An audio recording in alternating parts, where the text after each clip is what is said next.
हे कृष्ण करुणा सिंधु दीनबंधु जगतपते गोपेश गोपिका कांत राधा कांत नमस्तुते तप्त कांचन गौरांगे श्री राधे वृंदावनेश्वरी विश्वभानुसुते देवी प्रणामी हरि प्रिय। हरे कृष्ण कृष्ण कृष्ण हरे हरे हरे राम राम राम हरे हरे। हरे कृष्ण। आइए आज हम चर्चा करते हैं भक्ति मार्ग में चलने की महिमा। पर इस विषय में चर्चा करने से पहले मैं कहना चाहूँगा कि जिन्होंने अभी तक इस चैनल को सब्सक्राइब नहीं किया है वो लोग प्लीज़ इसे सब्सक्राइब करें, लाइक और कमेंट ज़रूर कीजिएगा। तो आइए चर्चा करते हैं भक्ति मार्ग में हमें कैसे चलना चाहिए। तो ईश्वर ने कहा कि दावन मिलिनवान नेते न स्खलेत न प्रतेत। कृष्ण भक्ति का मार्ग ऐसा मार्ग है, अगर आप आंखें बंद करके भी चलोगे न गिरोगे न पतित होगे, बस टाइम टू टाइम अपने डेस्टिनेशन तक पहुंच जाओगे। भक्ति मार्ग में आंखें बंद करके भी चलेंगे नहीं तो बताइए, कई सारे लोग महामंत्र जपते हैं, महामंत्र का अर्थ तक नहीं जानते हैं, लेकिन फिर भी भगवान का नाम लिया पार हो गए पवित्र। पर आपको रोग हुआ है, डॉक्टर के पास जाते हो, डॉक्टर दवाई देता है, तो उस दवाई का कॉम्बिनेशन आपको पता हो या ना हो, पर दवा ली और रोग गायब। ठीक उसी प्रकार वेद शास्त्र यही ज्ञान यही उपदेश आपको पता हो या ना हो, पर हरि का नाम लिया, महामंत्र लिया और बस हरि का नाम लिया, सारे पापों से मुक्त और वैकुंठ की प्राप्ति हो जाएगी। एक और हिरण्यकशिपु, रावण, कंस, कितने बड़े बड़े उपासक, कितने बड़े बड़े भक्त, लेकिन फिर भी दुर्गति हुई उनकी। और दूसरी ओर जीवन भर तक पाप करने वाले अजामिल, जीवन भर पाप किया और मरते समय सिर्फ अपने पुत्र का नाम स्मरण किया, लिया नारायण, और नरक में जाने से बच गया और वैकुंठ को प्राप्त हुआ। ये भक्ति की यही महिमा है। इस भक्ति मार्ग पर कोई अगर आंख बंद करके भी दौड़े, उपासना मार्ग में, कर्मकांड में, यदि मंत्र में, श्लोक में थोड़ी सी गलती हो गई, वही मंत्र रिएक्शन देंगे, वही आपको बर्बाद कर देंगे। लेकिन भक्ति के मार्ग पे अरे थोड़ी नहीं, बहुत ज़्यादा भी गलती हो गई, हमारे कृष्ण को, हमारे राम विष्णु को गलती दिखाई ही नहीं देती।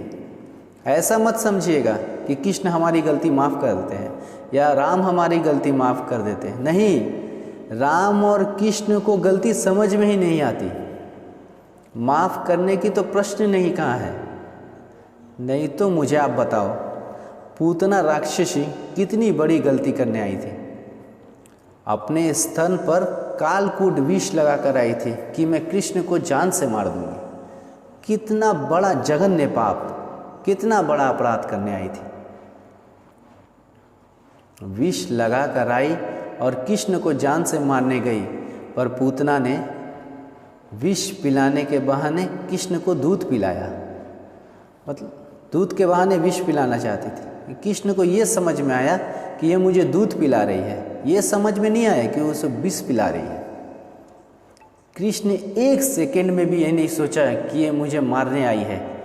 बस कृष्ण तो केवल पॉजिटिव देख रहे हैं कि जो भी हो मुझे ये दूध पिलाने आई है। और इसीलिए कृष्ण ने पूतना को मारा नहीं, तार दिया। वे गतिम धात्री, पूतना को अपनी माँ बना लिया, वैकुंठ में भेजा, वहाँ कृष्ण उनके पुत्र बने। ये कृष्ण, ये भगवान, ये भक्ति का मार्ग ऐसा है कि जहाँ कोई गलती देखी ही नहीं जाती।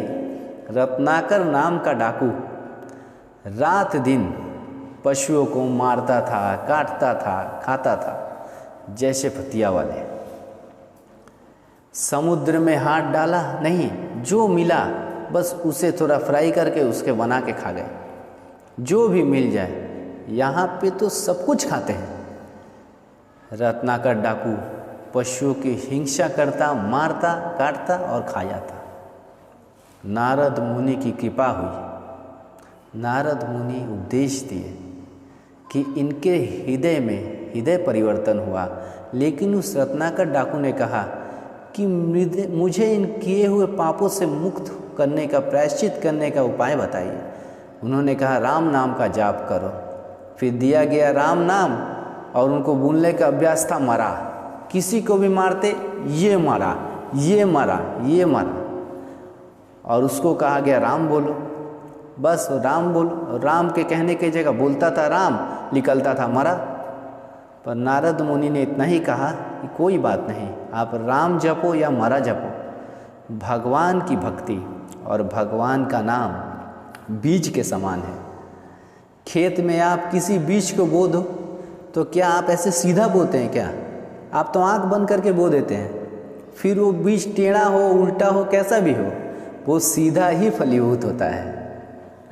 राम और कृष्ण की भक्ति या भगवान की भक्ति, नाम कैसे भी लो, भाव अनाभाव आलास में कैसे भी जो, बस जब फल देने की बारी आती है तो वो सीधा ही फल देता है।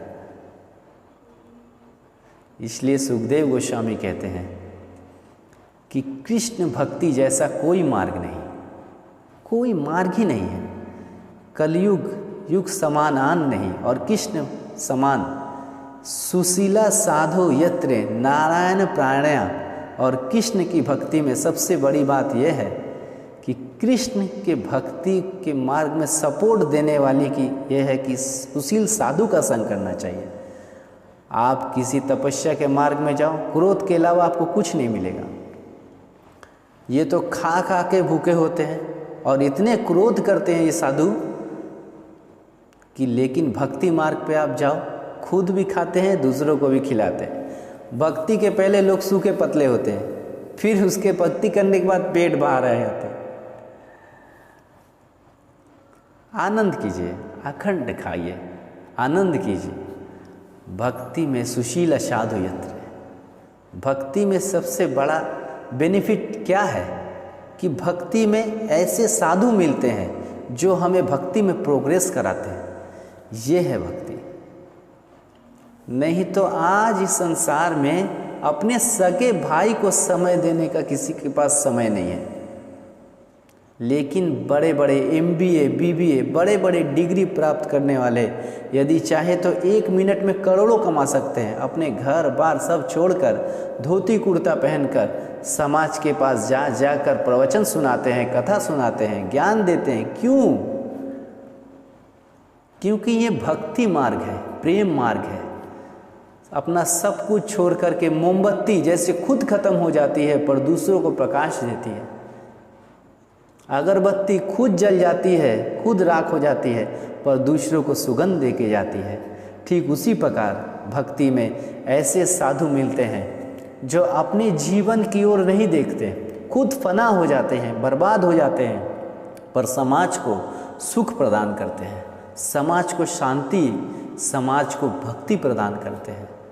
गाय का दूध अपने लिए नहीं होता, वो दूसरों के लिए दूध देती है।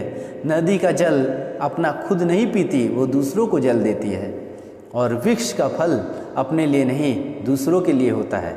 भक्ति मार्ग में साधुओं का जीवन अपने लिए नहीं, समाज और संसार के कल्याण के लिए होता है। सुशीला साधु यत्न। इसलिए सुखदेव जी कहते हैं कि भक्ति कृष्ण भक्ति जैसा कोई मार्ग नहीं। और अंत में वो ऐलान करते हैं कि परीक्षित सकृत मनः कृष्ण पदार विंदयो। हे परीक्षित, कृष्ण की भक्ति ज़्यादा नहीं, सकृत मना, थोड़ी भी यदि कोई करता है, कृष्ण भक्ति करता है तो वो पूर्ण रूप से पार हो जाता है। क्योंकि प्रायश्चितानि तिसानि नारायण प्रणानि न निस्पुधन्ते राजन सुरा कुंभ यान पदा। वो दृष्टांत देते हैं कि शराब का भरा हुआ घड़ा, अगर शराब की बोतल पैक हो, फिर उस बोतल को गंगा में नहलाओ, यमुना में नहलाओ, गोदावरी में नहलाओ, जब तक उसमें शराब भरी हुई है वो पवित्र नहीं हो सकती। ठीक उसी प्रकार हमारे अंदर भी जब तक पाप भरे हुए हैं, कितना भी प्रायश्चित कर लीजिए, हम पूर्ण पवित्र नहीं हो सकते। यदि पूर्ण रूप से पवित्र होना है तो भगवान कृष्ण की भक्ति करनी चाहिए। कृष्ण कमल चरण में अपने जीवन को समर्पित करना चाहिए। इसीलिए हम अपने सारे दोस्तों से, भाइयों से, सारे जो अभी मुझे सुन रहे हैं, मैं सभी से यही विनती करता हूँ कि एकमात्र भक्ति मार्ग ही सबसे उच्चतम मार्ग है। अपने जीवन को भक्ति में समर्पित कीजिए, कृष्ण चरण कमलों में अपने आप को समर्पित कीजिए और भक्ति कीजिए। आशा करते हैं आप सभी को ये प्रसंग पसंद आई होगी। तो धन्यवाद। हरे कृष्णा।